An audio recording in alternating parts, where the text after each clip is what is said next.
Crafts, this is Kat, and today we're going to do a tutorial on Natasha beads, otherwise known as the magic bead. We're going to be doing this 3 different ways. So the tools you will need will be your rolling pin, your blades, various cutters if you want to turn it into something when you're finished. We're also going to, for one of them, we're also going to need some scraps of clay. If there's any such thing as scraps, I tend to put them all back in their bags, but I've got this little lot together especially for this. And then for another one, you're going to want 4 colours, and if you want to use different colours for the third one, you're going to need another set of 4 colours. So those are the things that we're going to need for today's tutorial.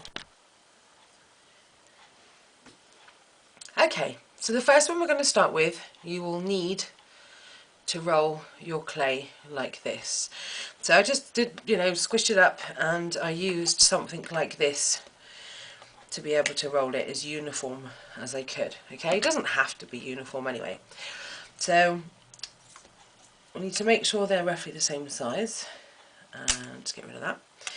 And then I'm going to put them together.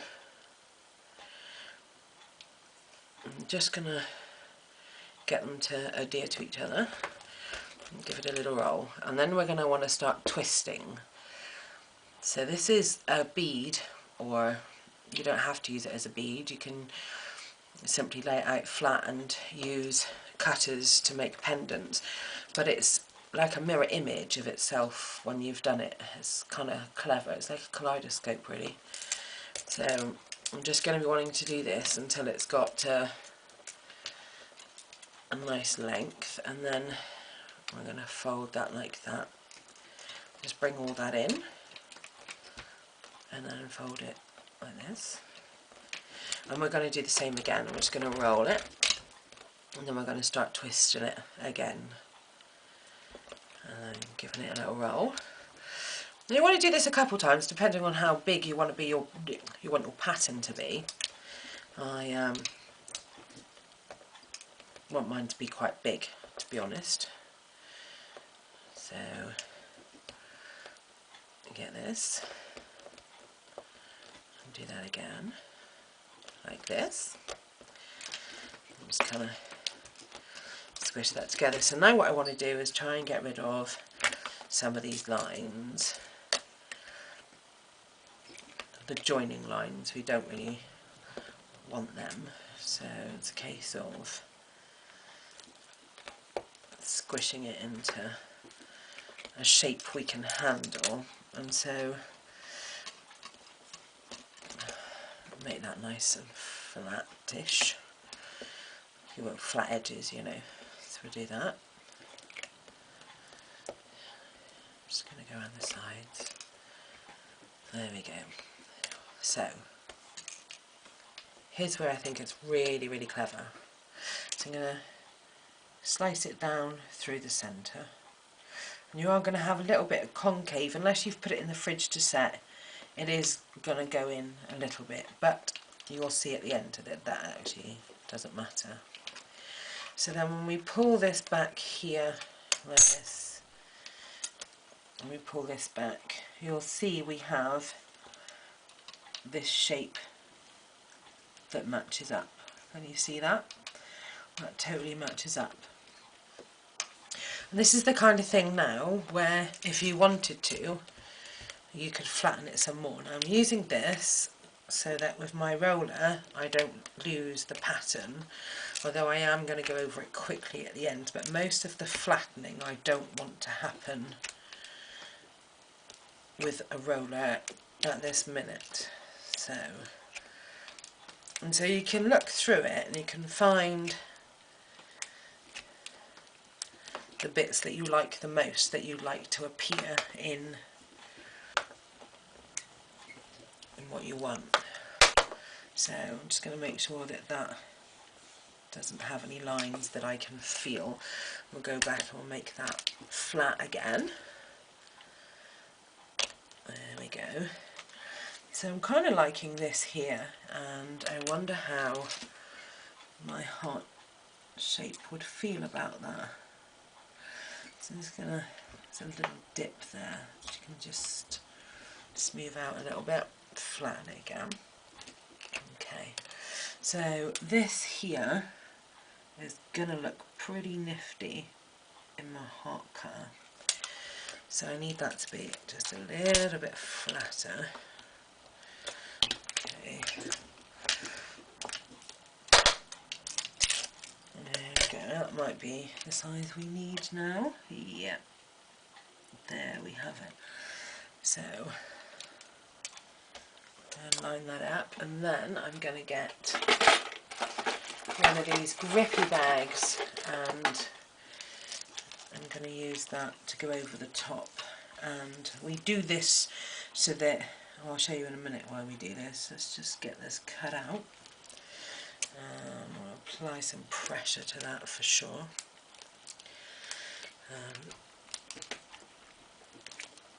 Okay, give that a wiggle.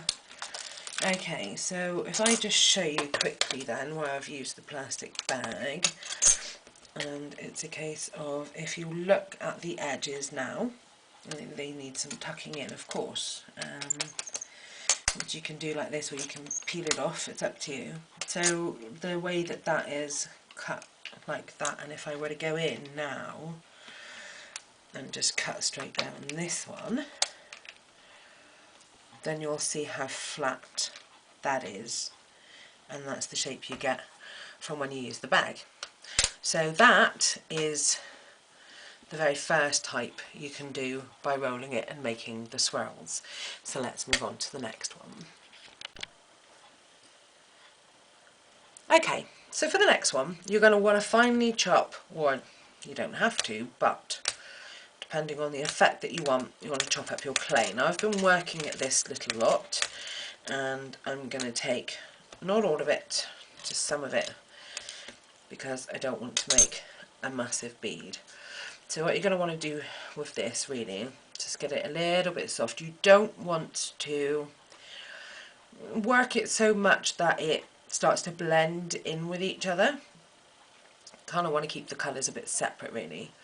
So what we're going to do is work on this, and I just need one of my tools here that's got clay set on it. So just going to work this, and we want to get it square. That's what we're going to want to do. So I'm just going to take these little bits out. So we're just going to, we don't want to roll it, because then we're going to be blending colours in together, and we don't want to blend colours on this actual method here. So we're just working on making this flat on all sides as possible, really, and we'll get there. It's a little bit of work, and this is where we actually get to make an actual bead, or like you said, you can always make it flat like the last one. So I'm not really into making beads, although I have made plenty for my boots before. I'm more like the pendant. So okay, let's just move this on a little bit. So okay, that's going to be good enough for this. Okay, so I'm just going to turn it and have a look and see which is going to be the side I'm going to cut on. Okay, so I'm going to turn it that way actually, so I can cut across the line. You want to kind of have that as central as you can, really, and then give it a little sawing action to try not to make it concave so much, really, but still, again, it won't matter. So with this particular technique, you lay your pieces down, okay, and then you cut them again, and this is where you would turn them that way and get them to meet. Now obviously, if your clay is really soft, it's going to want to stick straight away and not give you much room for manoeuvrability on it. So that's one side. Almost looks like a little smiley face there, a little smile with a nose. So I'm going to do the same on this side, and so what we're doing is we're cutting it in half, and we're just getting them to lay down there. And so that there also meets up. Now the bit that I love, just loosening that off here, is look, it will meet up on that side as well as this side over here as well. So what we can do then to get rid of those lines, again, we don't want to be using the rolling pin at this point. We can keep working it like this, and that literally seals the lines together. Now that's obviously all the inside, the outside is now the inside. Let's give that a little shimmy down. Now what you also can do, to be honest, is you can actually just soften it a little bit to try and get rid of the lines. Now me personally, I wouldn't want to use this as a bead. I would probably find the side that I liked the best, and then I'd probably slice that off and use that for a pendant.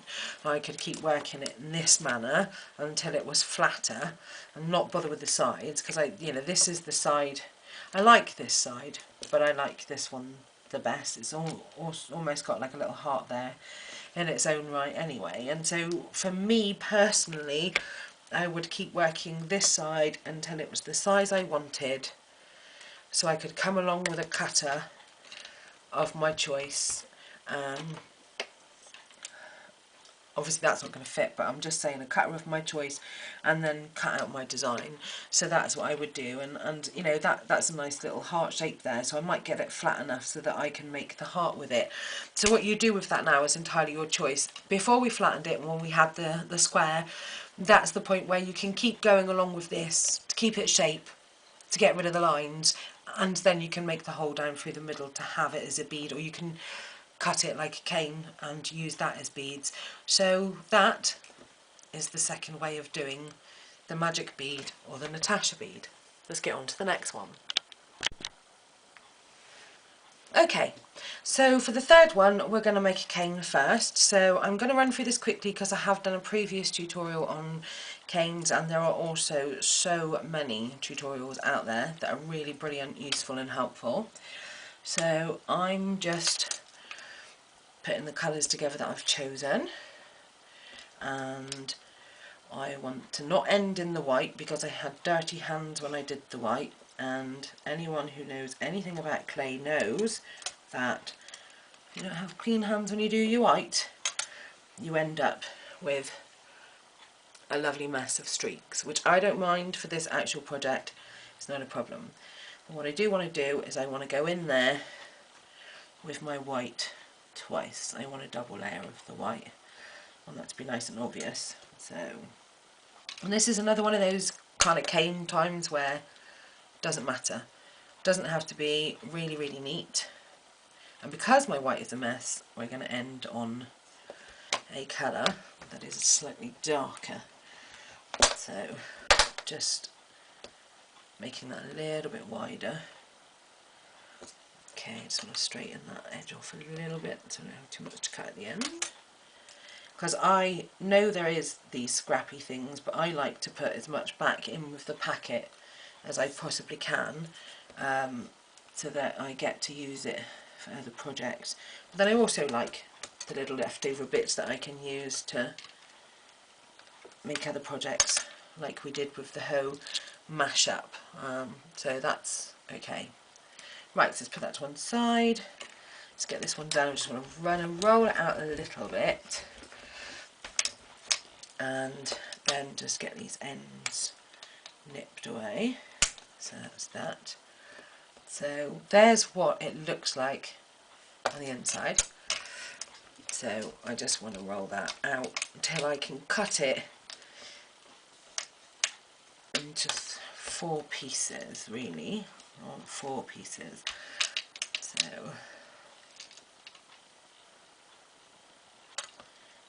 kind of there, really. So there. Could use a ruler for this, but that's the whole point of having this mat, is so that I don't really have to. So this picture frame is just the best thing, I think. Okay, so let's get rid of those ends.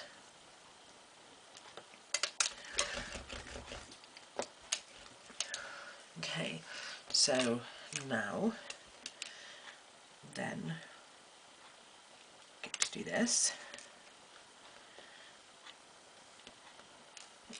Now I could, if I wanted to, roll them out and get them to join up together again like I just did with the 4, but that's not what I'm going to do. So we're going to slice down the centre there. Look how lovely that looks. I'm going to slice down the centre there too. And you see we get to put these bits together, and we get to put these bits together as well, and that needs a bit of smoothing out, but that is where this wonderful tool comes in handy.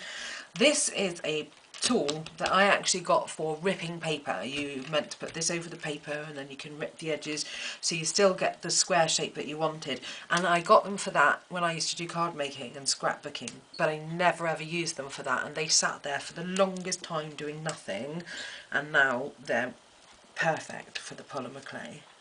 So here again is where me personally would want to make a pendant out of these. I wouldn't want to make the bead, but you can go back in, obviously before I flattened it you'd go back in and you'd join them up there, and then you could have that. But that is some ways of doing the Natasha method to make yourself some pendants. So just to show you what that one looks like now that it's cut into a pendant. And so let's pick a nice area of this that we like. I am actually going to roll it just quickly because they're just straight lines. It's not like this one where it had the finer detail. And I really like this as an idea for a little pendant. That's kind of cute. And what I could do, I wanted to,